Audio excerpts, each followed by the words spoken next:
I had a coaching client recently who came into our coaching session feeling deflated. She is the manager of a large team, and she described how she was super excited about this new idea that she had, but she knew that her team wasn't going to like it, and she knew that they were going to be critical of her. Well, surprise, surprise, she came into the coaching session feeling frustrated because they were critical and they didn't like it. And as we were in the session and I was asking her some really thought-provoking questions about her patterns, she came to this awareness that she created what she had envisioned. That it was this self-fulfilling prophecy, that she went in with the energy that they weren't going to like it. And so she realized she was a little edgy, she was a little defensive before she even put it out there. And so it was kind of no surprise that they didn't like it. Has this ever happened to you?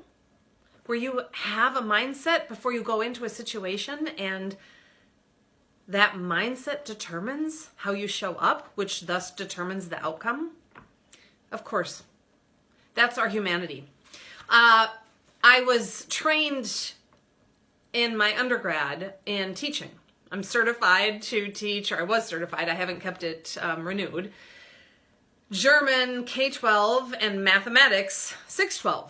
Well, when you are studying to be a teacher, they teach you about a classic 1968 study that essentially showed that when a teacher was prepared ahead of time that a student was high achieving and really disciplined and motivated, the teacher showed up in a way that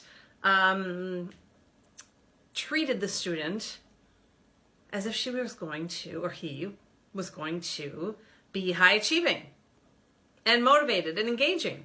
And if the teacher on the flip side had heard from another teacher, for instance, that had their sibling or had that student the year before, that they were not disciplined, that they were distracted, that they didn't do their homework, the teacher treated them in a way that created that. Now, the good news is teachers are trained about this and really work to show up and to teach the student that is present in front of them and to let go of the bias that they might be bringing in. But the same is true for anybody. It's not just teachers. It's not unusual that when you have information, that information determines how you show up. So this is all about, in our model of being thoughtfully fit, it's about having the strength to consciously choose how you want to show up and to put forth your best foot. Don't assume the worst. Don't go in with a self-fulfilling prophecy that things aren't going to go well. If you prepare for a presentation but tell yourself it's going to be awful, or if you go into a board meeting and want to present a new idea, but you know that the board is not going to approve it, or you meet with a potential client and the first time you met them, you didn't feel like there was a connection at all. Instead of going into those with that energy and that self-fulfilling prophecy that's going to probably contribute to determining what the outcome is going to be, build your core. I know you know what the core is now because I talk about it a lot. Your thoughtfully fit core.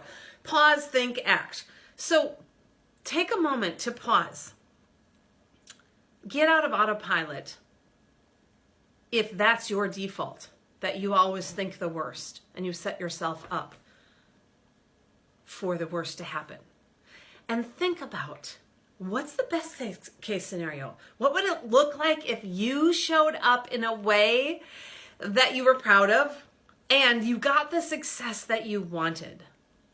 Envision it. Give yourself full permission to think about the best case scenario, and then act thoughtfully from that place.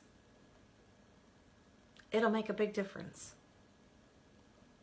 And the self-fulfilling prophecy that you create when you envision a positive outcome and you showing up in a way that you are proud of later will increase the chances that you'll actually show up that way.